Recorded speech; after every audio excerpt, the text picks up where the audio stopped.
Deep inside western China, there's a desert that local people have feared for centuries. Its old name means something close to, you can go in, but you will never come out. It lies inside a huge bowl of land called the Tarim Basin, closed in on every side by tall mountains. This place is called the Taklamakan, and it is one of the driest, harshest stretches of land anywhere on the planet.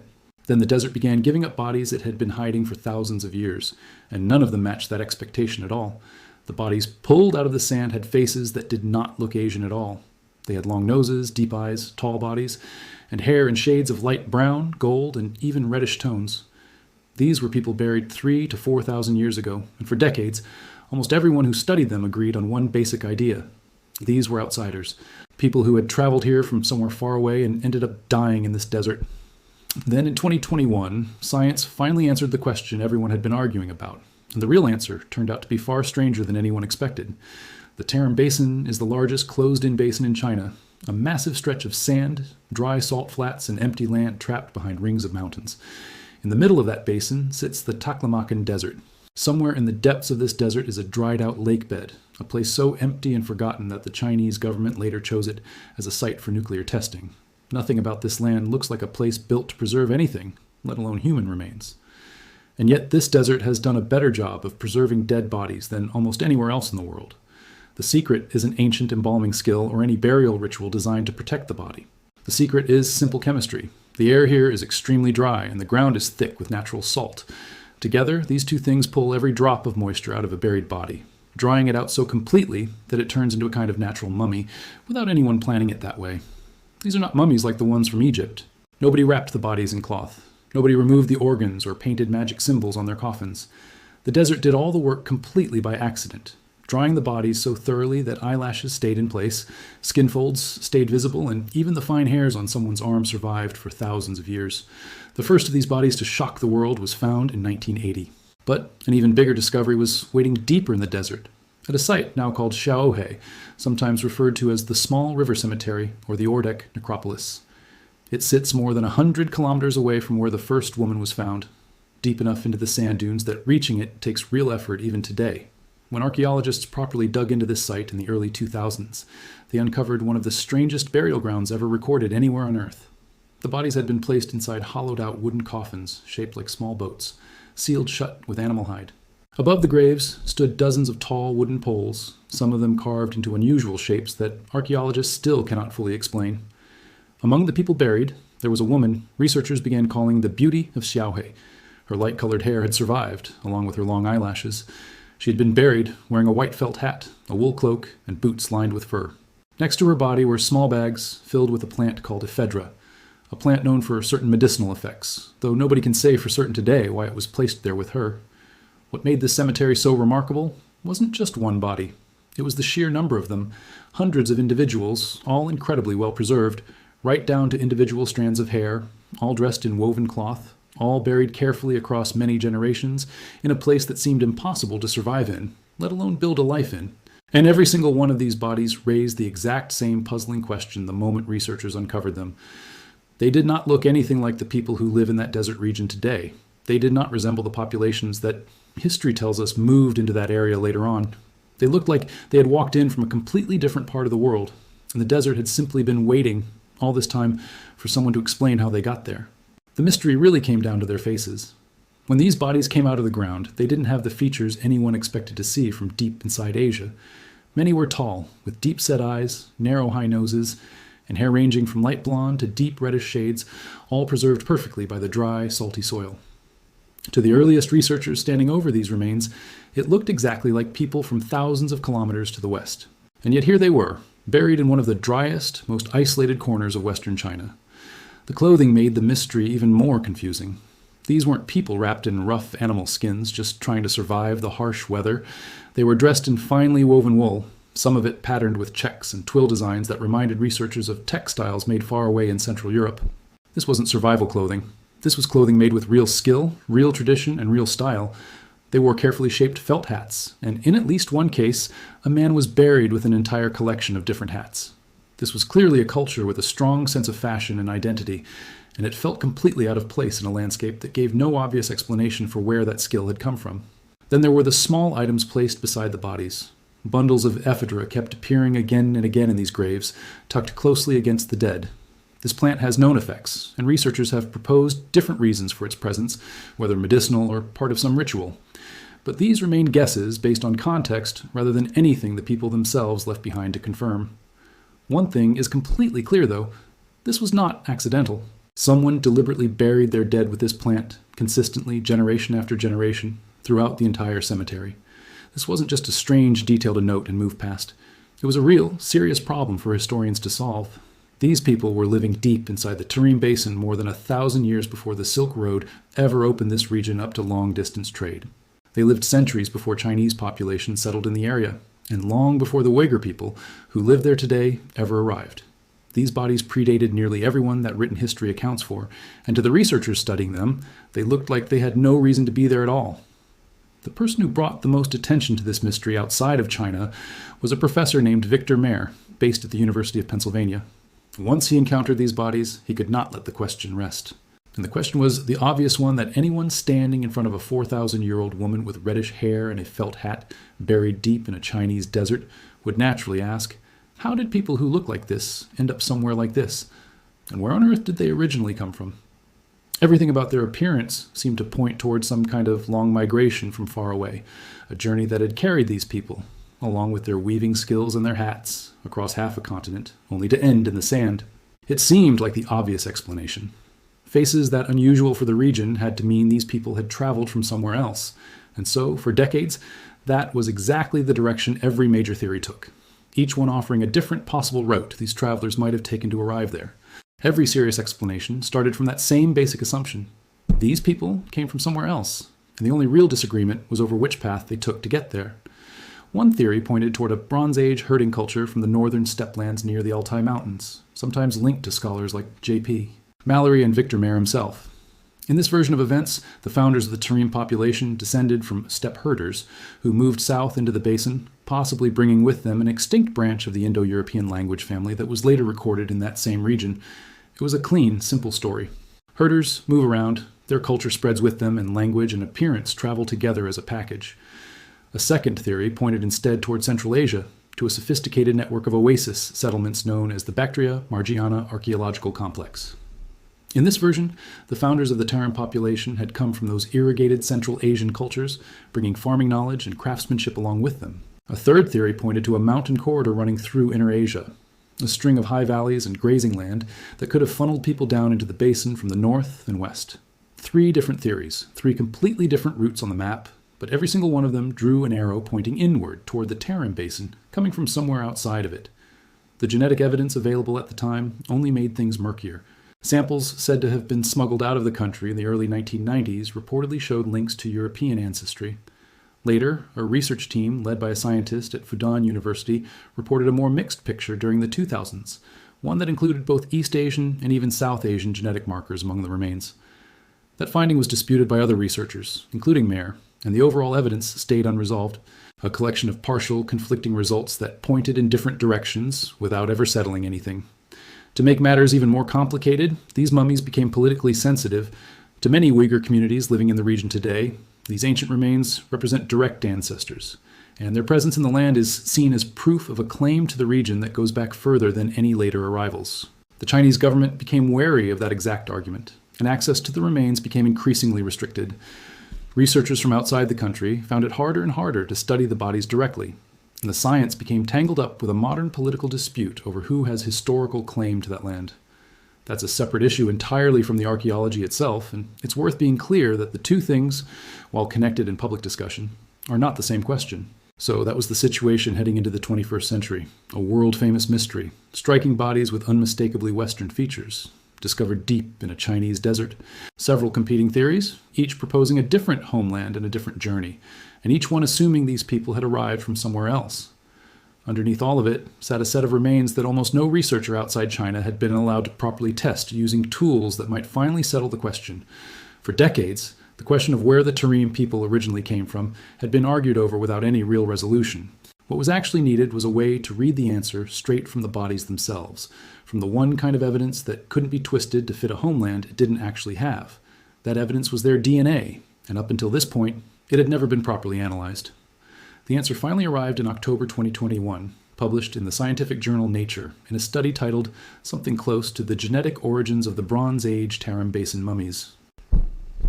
It was led by a researcher named Fan Zhang, working alongside an international team that included Christina Wariner, an anthropologist connected to Harvard and the Max Planck Institute, and Chuanchao Wang, an evolutionary geneticist who had spent years chasing exactly this question.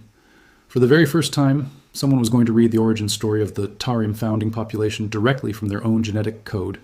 The scope of the study was carefully chosen.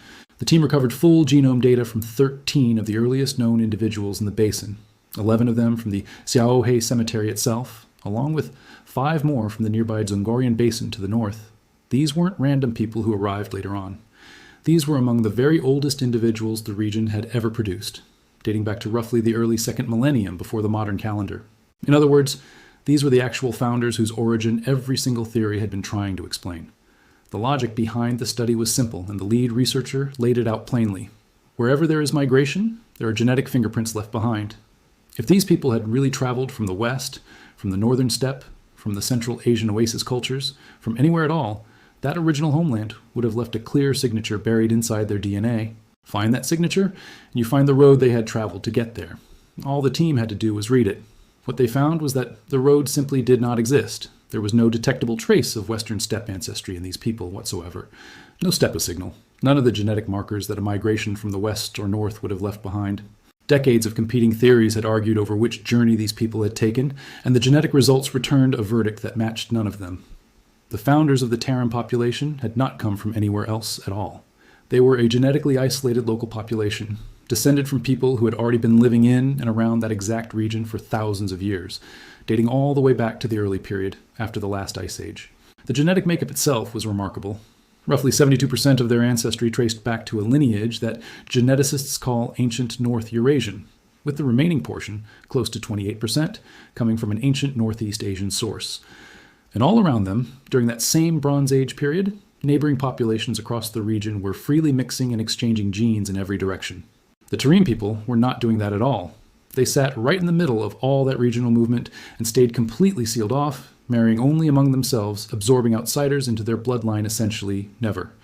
A genetic island sitting in the middle of a landscape full of constant traffic. This completely reversed everything the mystery had assumed for over a century. The whole question had always been about how these strangers had arrived and which route had carried them across half a continent only to die in the desert sand. The genetic results erased that question entirely, because there had never been any arrival in the first place. These weren't migrants who had traveled from far away and simply looked out of place. They were a people who had always been there, in that exact basin, isolated and unmoving while the entire world shifted and changed around them. And that only made the real mystery even harder to answer. If they had never traveled from anywhere, then their unusual appearance still needed an explanation. If they were truly local, the question was no longer about where they had journeyed from. It became a question of exactly who their ancestors actually were. The answer traces back to a population that had almost completely disappeared from human history. Geneticists refer to them as the ancient North Eurasians, Ice Age hunter-gatherers who lived across the frozen interior of Siberia, a population that spread across the coldest heart of the continent, and then, as the glaciers began melting away, faded almost completely from the historical and genetic record nearly everywhere they had once lived. For a long time, scientists didn't even know this population had truly existed. They were essentially a gap, a shape that other populations seemed to require in order to make genetic sense, but one that had never actually been observed directly. Then a single body finally gave them a face. Near a lake called Baikal in Siberia sits an archaeological site named Malta. Buried there was the body of a child, a young boy who died roughly 24,000 years ago, right at the peak of the last ice age, when massive sheets of ice covered much of the northern hemisphere. His remains had actually been discovered decades earlier, back in the 1920s. But it wasn't until a research team led by Eske Willerslev in Copenhagen finally sequenced his complete genome that the true significance became clear. This child, now known by researchers as MA1, turned out to belong to a population that scientists had long suspected existed, but had never been able to confirm. He was the first clear, direct representative of the ancient North Eurasians. A ghost population, finally made real. The reason researchers call them a ghost population is that they left behind almost no direct, unbroken line of descendants, and yet fragments of their DNA are scattered throughout much of the modern world. A significant portion of Native American ancestry traces directly back to this group, with some estimates placing it between 14 and 38%. Up to a fifth of the ancestry of many modern Europeans traces back to that exact same source. This vanished Ice Age population had woven pieces of its genetic code into populations on opposite sides of the entire planet, groups of people who never met each other and never mixed together. And then the original source population itself simply vanished, surviving today mostly as scattered fragments inside other groups of people. And this is exactly what the Tarim mummies turned out to be. Not strangers who had traveled in from the West at all. They were, in fact, among the best preserved surviving representatives of that lost Ice Age lineage found anywhere on Earth. A small, isolated pocket of an ancient, mostly vanished population, preserved by pure accident in the sand of a Chinese desert, thousands of years after the population that had produced them had already disappeared from almost everywhere else in the world. The faces that had looked so out of place, so foreign, so unexpected, weren't actually out of place at all. They were simply old. Older than any migration theory had ever reached back to explain. A deep survival of something ancient that the desert just happened to preserve. What made this story even stranger was a paradox uncovered by that same genetic study. These people were completely sealed off by blood, yet wide open by culture. Their teeth revealed part of the answer. Traces of milk proteins found hardened in the plaque on their teeth showed they had been dairy herders from the very beginning of their culture. Their diet wove together influences from across the entirety of Eurasia. Wheat and dairy farming that had originally come from West Asia, millet that had come from the East, ephedra that had been drawn from Central Asia. They borrowed farming knowledge, herding techniques, and medicinal traditions from every direction the map offered them, all while marrying essentially none of the people who had actually brought those traditions to them. They absorbed the world's technology and knowledge while keeping their own bloodline almost completely untouched. A population that looked like no one else nearby descended from a group that had already vanished from the world thousands of years before they were even laid to rest in their boat-shaped wooden coffins, living in complete isolation out in the sand while quietly accepting gifts and knowledge from every neighboring culture and letting almost no outsider actually join them. Step back, and you can see the full scale of what this genetic research actually rewrote. This was never just a story about 13 bodies found in a cemetery. It was a correction to our entire understanding of how the deep interior of Asia had originally been populated. What the DNA revealed was an ancient, isolated Ice Age lineage that had managed to survive in place across thousands of years, holding its ground in one of the harshest environments on the planet, while every population around it kept shifting, mixing, and turning over again and again. The Tarim people were never a footnote in someone else's migration story. They were a genuine remnant of a world that had otherwise ended everywhere else. At the heart of all this sits a lesson that keeps surprising researchers even now. Genes and culture do not always have to travel together. A group of people can adopt farming from one direction, herding from another, and medicine from a third, weaving together the knowledge of an entire continent into their daily lives, all without ever absorbing a single outsider into their bloodline. Isolation and open-mindedness, two things that sound like complete opposites, turned out to describe this exact same population at the exact same time. The founders of the Tarim Basin prove that what a group of people chooses to borrow from others and who that group of people actually descends from can be two entirely separate stories. But this discovery didn't close every question, and it's worth being honest about what still remains unresolved. The question of language is still completely open. Whether these people actually spoke an early form of the extinct Indo-European language later found in that same region cannot be determined from DNA alone. Some scholars have warned against assuming a direct connection, pointing out that there's a gap of roughly 1,000 years between these mummies and the first written record of that language, more than enough time for a language to spread into a region without the underlying population actually changing. Other linguists have argued the timing could still reasonably fit. The evidence sits somewhere between these two positions, and it isn't really this story's place to force it firmly one way or the other. There are also real limits to what this research covered. The genetic study, as groundbreaking as it was, only sampled one time period at essentially a single site. Other geneticists have pointed out that wider sampling across more of the basin could still complicate this picture, potentially revealing connections that these first 13 genomes simply didn't show. And access to the remains themselves remains a real obstacle. The political sensitivity surrounding the region, along with ongoing restrictions on research from outside the country, means that this historical record is still far from being completely read. Much of what these bodies could still teach us remains locked away, hidden behind both sand and circumstance. So the honest conclusion here is exactly what the evidence actually supports, and nothing more than that. The DNA settled the question of where the Tarim people originally came from. It did not tell their entire story. how an Ice Age population managed to survive alone in the Taklamakan Desert, holding together for thousands of years while refusing to blend with any of their neighbors, and what eventually happened to them as the centuries passed and the cemetery itself became forgotten, remains only partly answered. The genomes gave us the beginning of this story with a level of certainty nothing before it had ever achieved. The middle and the ending are still being pieced together from fragments. What can be said for certain is that an entire century of assumptions was completely overturned by a single reading of their genetic code. And the truth that reading exposed turned out to be far stranger than any journey anyone had ever imagined for these people. They were never travelers who arrived from somewhere else. They were survivors who simply stayed long after the world that had originally created them had already disappeared. Go back to the desert and to the bodies it kept safe all this time. The beauty of Lulan, the beauty of Xiaohe, faces still intact after 3,000 and 4,000 years, still wearing their felt hats, still framed by hair the color of straw and rust. For an entire century, they were treated as outsiders who had wandered in from somewhere far away, a mystery of migration waiting to finally be solved. Their own DNA revealed something far stranger than that.